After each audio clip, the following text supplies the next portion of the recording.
নমস্কার। আজ শুভ অক্ষয় তৃতীয়া। আজকের দিনে একটি কাজ করবেন, তাতে আপনাদের অর্থের গমনাগমন বাড়বে, শারীরিক রোগ প্রতিরোধ ক্ষমতা বাড়বে এবং আপনাদের গৃহের সুখ শান্তি সমৃদ্ধি বাড়বে। কি করবেন?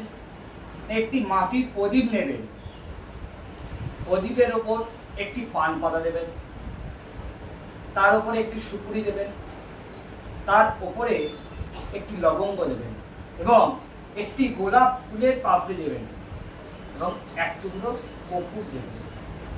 সেটিকে সন্ধেবেলায় জ্বালাবেন।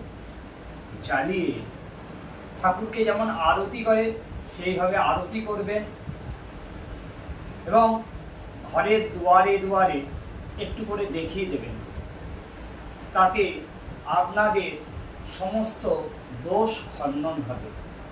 ঘরের গৃহস্থের যে সকল কুদৃষ্টি আছে সেগুলো কেটে যাবে আস্তে আস্তে। এটা শুক্লপক্ষের যে কোনো মঙ্গলবার আপনারা করতে পারেন অথবা শনিবার করতে পারেন, তাতে আপনাদের মঙ্গল হবে। নমস্কার।